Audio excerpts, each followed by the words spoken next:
Well, we just started a new series.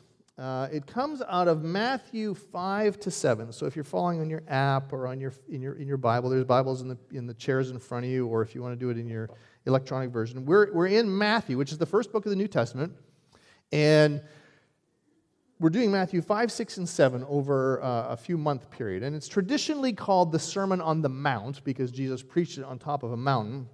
And there's some debate as to whether Jesus gave this all at one time, or if Matthew, the guy who's writing this, had just listened to all these things and then collected them. In all likelihood, it's a little of both. Jesus did go up on a mountain, he sat down and he taught, but it was also things he repeated over and over and over and over again. And so Matthew's recorded those for us here. And in it, Jesus talks about the good news of the kingdom of God. And the reason this is why we're examining it is he's describing what life in the kingdom of God looks like. And it was so counterintuitive to everything they expected because they all thought they knew what life in the kingdom of God should look like. But they had it wrong. And so the entire principle of this entire series is simply this: living the way of God's kingdom. In other words, understanding what Jesus is going to talk about with all these principles of the kingdom, living that way is the path towards life the way Jesus designed it to be. The way that if we were to live life this way, we'd begin to see this is how God designed it to be. And as we began to see last week, how counterintuitive this is. Because Jesus basically was showing the upside-down nature of the kingdom of God. And it was totally countercultural in his day. It is totally countercultural today. Because it ran opposite everything. Here's what we hear, right? You know this because you watch the news and you read books.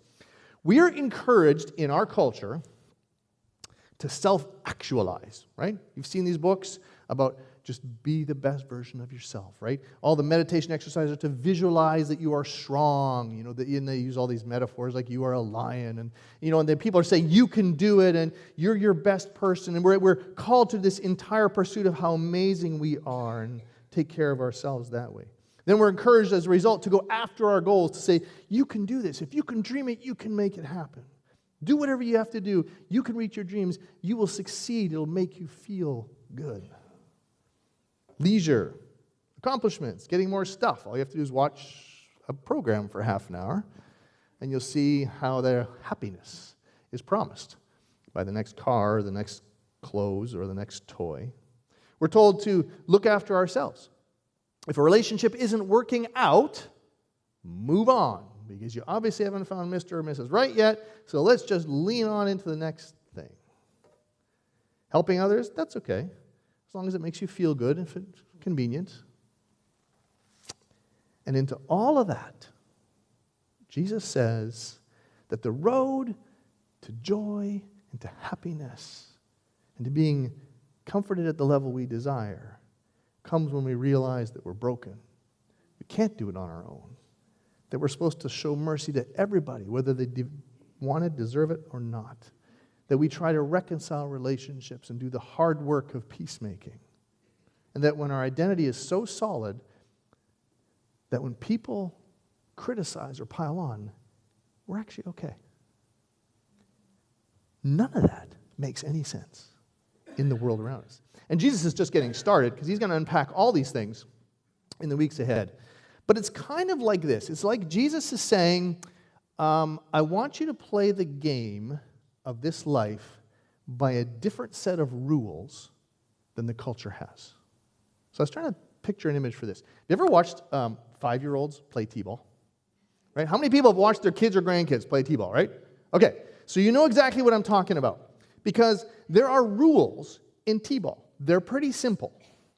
Hit the ball, run to first base. Okay? If you're in the field, catch the ball, stop the ball, do something, and then throw it to another base. That's pretty much it. But have you ever watched these kids? They hit it. And the parents are like, no, Johnny, not third base, first base. You're going the wrong direction, right? And they're going this way, right? Or the ball comes rolling to them, and you're like, stop building sandcastles in the dirt. Pick up the ball, right? Or the ball rolls and they all come and they gather around it and like, you take it, I take it, right? Or you have the one in the outfield and he's picking dandelions, right? Okay? And you're thinking as a parent, come on, that's not how the game is played. I know we're not really keeping track, but we still want to win. And the most fun is if you do this right and follow the rules, it'll all be good. It's like they're following a completely different set of rules. And do you know what? They are extraordinarily happy. And all they care about is being with their friends and whether or not there's Freezy Pops in the snack after the game, okay? Different set of rules. And if you watch it from the outside, you're like, I feel like Jesus is what he's saying is like, you guys need to live by this different set of rules. There's society has all these rules on what you should do and how you should do it and how you should act and how you should respond and the way you should deal with situations. Guys, I want you to play by other rules. If you do, you'll be happier.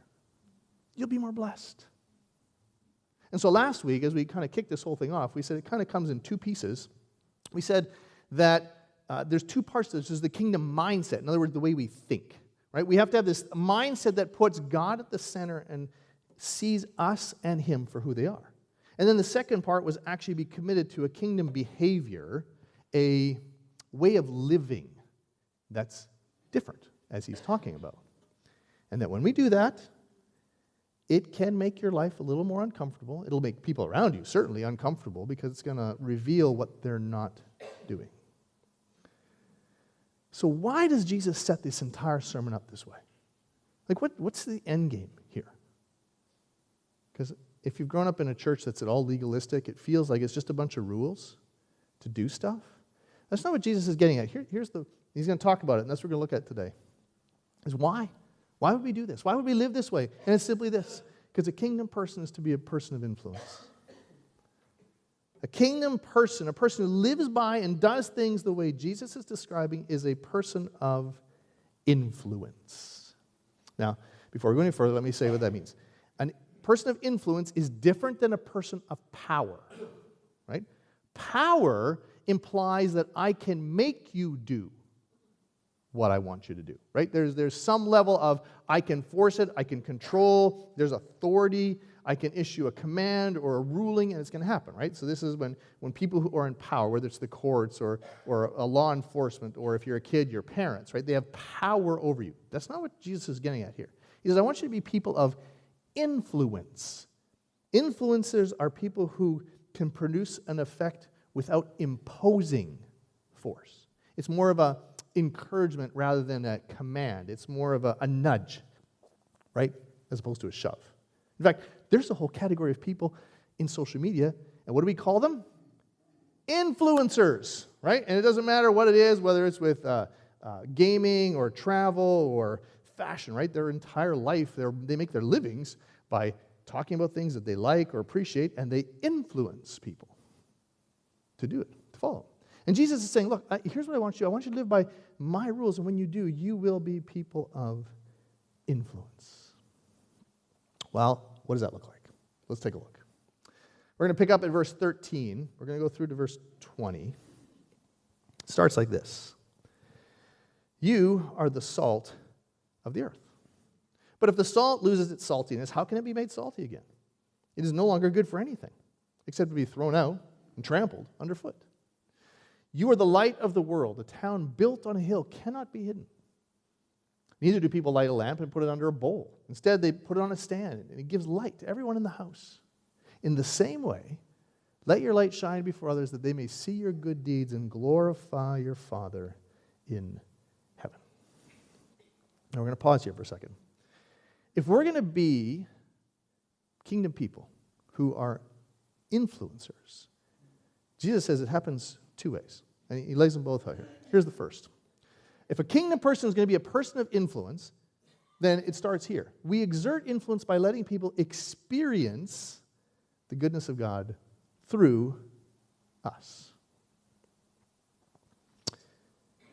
I find it interesting that he does not say you should be the salt of the earth. He doesn't command them to be the salt of the earth. He says, you are. His point being, if you're going to follow me, if you're going to actually live the kingdom way, then you are influencers. You are the salt of the earth. That's who you are. And by the way, he uses this word you at the beginning. So remember, he's talking to his disciples, but he's including the crowds. So this is directed at his closest followers, but it's open to anybody. It can be this way. And if you've heard this study, and you've probably done this over and over, you've done Bible studies on this, or you've read about it, there's all kinds of uses for salt that could come up here, right? You've heard this where salt was used as a preservative, right? Something that would keep things cured from going, prevent kind of corruption or anything going bad. It was used to flavor. That's the reason we use it mostly, is it provides flavor, helps with things taste better when you cook. It was actually used as a fertilizer back then, helped things grow. So in all likelihood, when Jesus uses this concept, he has one or maybe all of those things in mind when he's saying, you are the salt of the earth. And then he makes a statement about losing its saltiness, and this is where people get a little bent out of shape, because scientists will tell you that salt is a stable compound that can't lose its saltiness. Okay? See, the whole metaphor breaks down. But you have to understand, their salt was not our salt. Theirs was a lot more mixed. They actually took it just out of nature naturally, so it tended to be a lot more not pure. And you could oversalt ground when you were fertilizing it, but that's not really Jesus' point. It isn't a scientific point, it's an ethics point, which is don't lose or don't let the world dilute your effectiveness as an influencer. Because if you do, your faith is worth nothing. Chuck it up. There's no point. One of the things that's frustrated me over the years, and it's a point of conviction, especially when I was younger, we would move somewhere, we'd get into a neighborhood, and we'd have a house, we'd start to meet people, or I'd meet people at work. And if you were to ask them, after knowing me and Yvonne for a couple of years, what's Weldon like? You know what they would say? He's a nice guy. I'm generally not a jerk. They would say, oh yeah, he's a nice guy. And I remember hearing that once, and I thought, is that it? Is that the end of my legacy? Nice guy? I know lots of nice people. Jesus, when he's saying, he says, look, you've got to live by kingdom principles, and you're going to be a person of influence. And a person of influence is not simply a nice guy or a nice girl.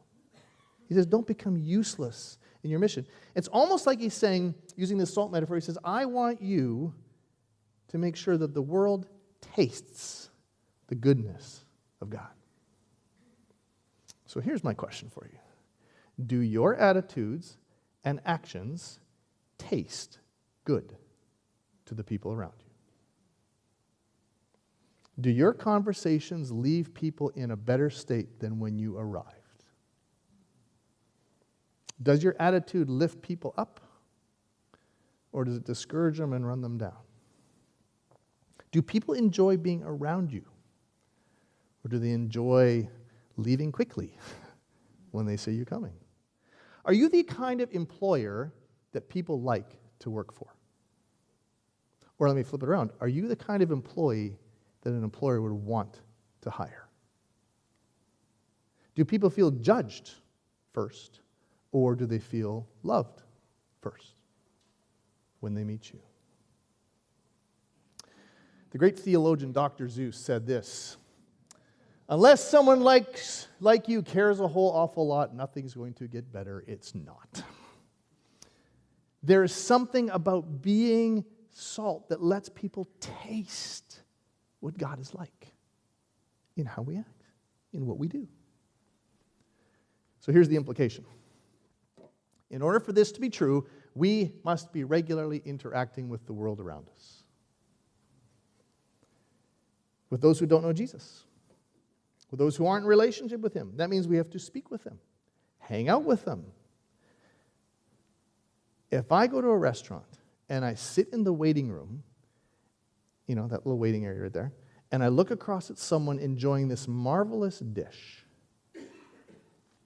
and that's all that ever happens, I don't taste it. I don't really know if it's any good. Do you know how you taste it? By putting it in front of you and eating it. And Jesus is saying, look, you're the salt of the earth. That means you have to actually be in the world with your salt so people can experience the goodness of God through you, the way you act. That's number one. We influence people by letting them experience the goodness of God through us. But Jesus goes on, and he says, but we influence people by letting them see the goodness of God in us. He says, you are, again, he doesn't command them to be the light of the world. He says, you are the light of the world. And a town built on a hill cannot be hidden. This kind of goes to the whole idea of, a city back then. One of the reasons you could see it wasn't just that it was on the hill, but at nighttime, the lights in that town or village were apparent to everybody. Have you ever been in a super dark place? Anybody ever done one of those cave tours? Right? You know where you go down in the underground, and there's always something they do in every cave tour at one point, right? You get way down deep, they're showing you all the amazing things, and then they say, we're going to turn the lights off for a second, okay? Right? We've done this with grandkids who didn't appreciate this. But you get there, and then they say, okay, ready? And they turn the lights out. Do you remember what it was like?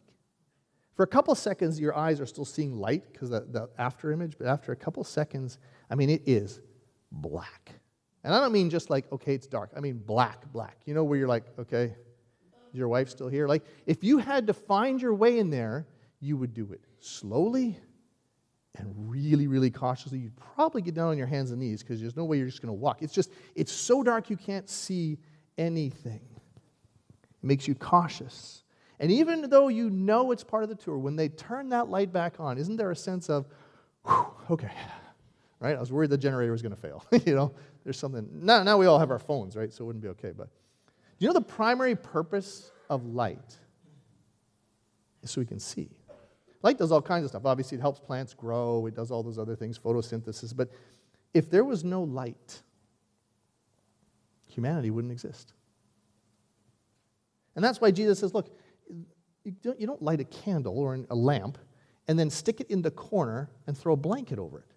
The next time you buy a lamp, you put it in a place and you put it there and you're like, okay, yeah, that gives the amount of right. No, too many shadows. And you move it. You actually place it where it does the most good. And Jesus says, look, that's what you're supposed to do. Now, when I look at this, initially, you're like, okay, well, that's fine. People are supposed to see the goodness of God in me, see God in me. Well, what does that even mean? And Jesus knows that kind of question is coming, so he tells you right away what it is. He says, in the same way, let your light shine before others that they may see your what? Good deeds. What you do, not just what you say. Do you know living that kind of life is part of discipleship? It's the heart of it. And people will be drawn to kingdom truths and their relevance to daily life by how they see it play out in your life. So, same question. Do your attitudes and actions point to the goodness of God? Do we act from a place of confidence, or do people just see us worrying all the time? Do people see a radical generosity with our money and our stuff that just blows them away and they can't understand how we can do that?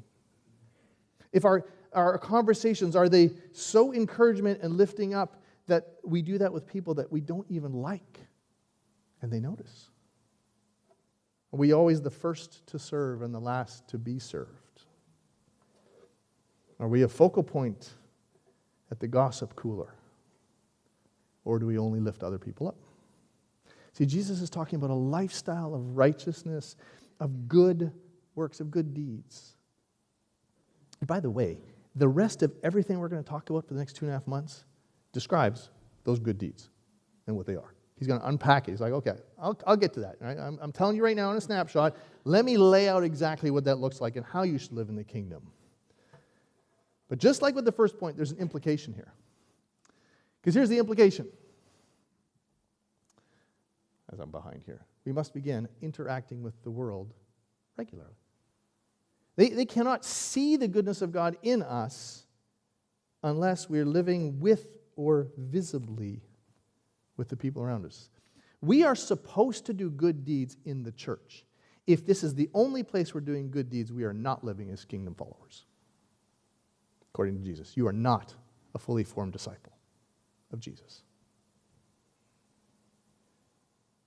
You know that a 2023 study by Barna, who does a lot of studies in the church and everything, he just did this. This came out in the last month. And they asked people, where do you go when you're lonely. There were 9 options. Church was number 7. Because people say, why would I go there? They don't see anything that would cause them to want to lean in. That should not be true of us. Jesus is saying, look, you are the light. The way you live your life is going to matter. If you are an invisible Christ follower, it's like an oxymoron. He says it doesn't work that way. An inactive follower of Jesus is a contradiction in terms, and thinking that we can just believe is not enough. It doesn't work. Now, before Jesus goes into the rest of the message and that he's going to preach about what these good deeds look like, it's almost like he does a little bit of a side turn here, and that's we're going to look at the rest of these verses here in our last couple minutes.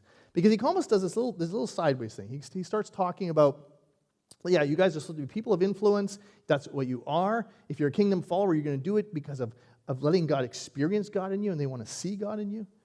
And then he goes on to say this. Do not think that I have come to abolish the law or the prophets. I have not come to abolish them, but to fulfill them.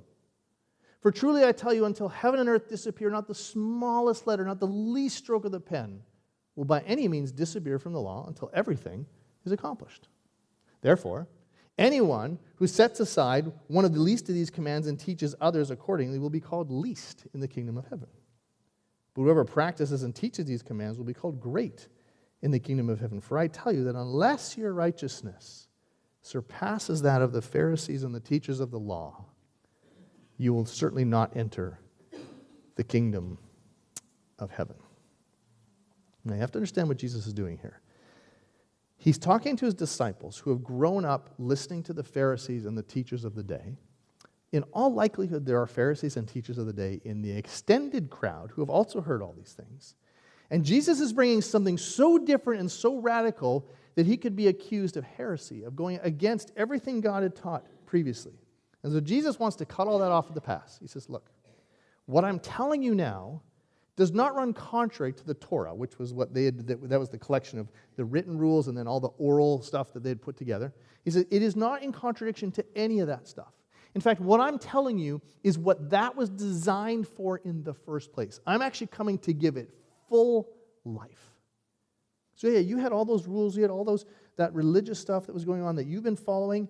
It's not that I'm tossing it aside, but I am showing you, because I'm the one that all points to, me, and I'm going to show you what it looks like to live the way God intended.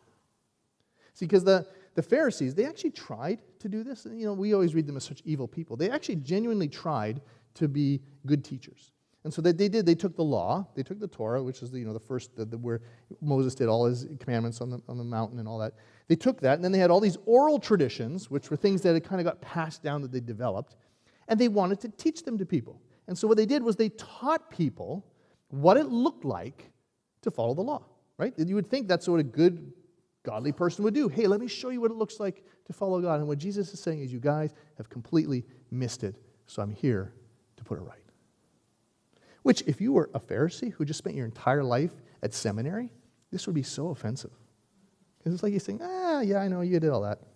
Let me show you what it's really all about. Here's why this is so important. The Pharisees had gotten so hung up in following the rules that they missed the kingdom of God. And Jesus is trying to make he's walking this interesting line. Because when he says, unless your righteousness surpasses that of the Pharisees, he's saying, look, following the rules of faith, if it doesn't have a change of heart, is utterly pointless. It's irrelevant. It doesn't matter.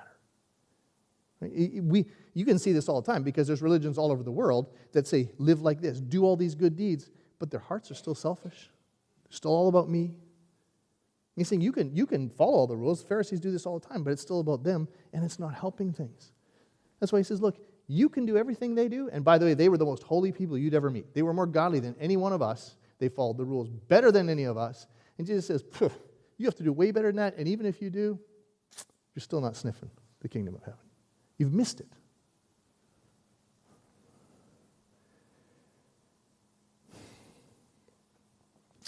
You have to, but here's the thing, and this is what Jesus is so good at. He says, that's true. However, A heart that is changed will result in a life of righteousness. There is no option. So do you see? We saw this dichotomy last week. Jesus is saying, look, following a bunch of rules will not get you into heaven. It won't let you know God. It will not let you participate in the kingdom of God. That's not what this is. You don't have to do that. However, if you follow the kingdom of God and you participate with Jesus, your life will be righteous.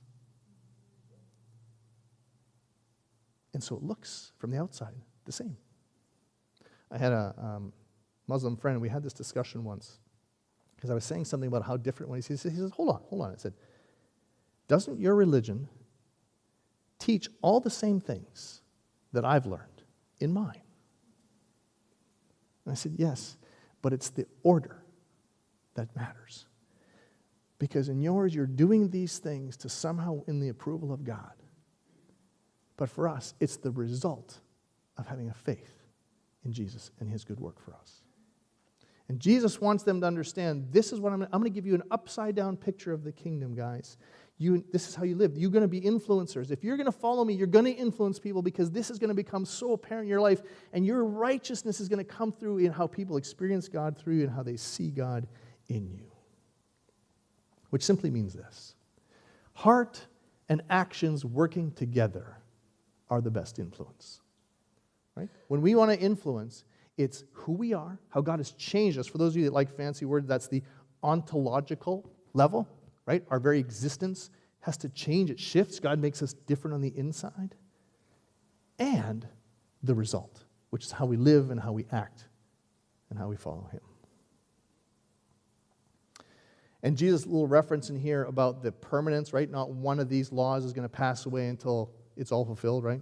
Not one. The old King James says one jot or one tittle, which is the little dots and the T's, right? The smallest punctuation. None of it's going away. That's his way of saying this isn't optional. You don't get to pick and choose how to follow the kingdom. If you're going to be a kingdom follower, if you're going to follow me, all of this is on the table. And you don't get to say, well, I'll be merciful, but I'm not going to do this. You know what? I'm going to follow you here, but I'm not going to do this. He says, no. It's all in play. And I'm bringing it all to fulfillment. This is who you are supposed to be. Remember, the Sermon on the Mount is not, is not simply a list of options. It's also not a list of rules. It's a pathway. It's a way of God's kingdom. It's a pathway to life the way God designed it, to be the kind of influencers that he's called us to be. There's a great book. It's called The Mind Changers. And I don't know if you can read this, but the caption under this crusader who's got a spear at the throat of an infidel says, tell me more about this Christianity of yours. I'm terribly interested. That is not what Jesus is talking about. Right? If you know your history, this is what happens. We are going to forcibly convert the world around us. By the way, we do this in our politics now. Let's put Christians in charge and make sure that everybody is going to follow what we want. Doesn't mean that politics isn't important. Hear me what I'm saying. He's saying you cannot force this.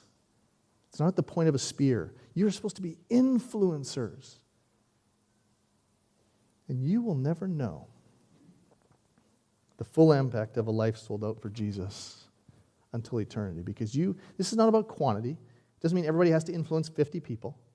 You might influence one. That's okay.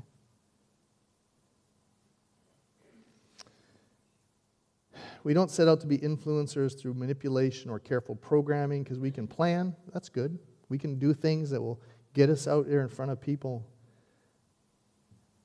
But it's how we live according to the kingdom principles that are going to turn us into influencers. Because we become people that way.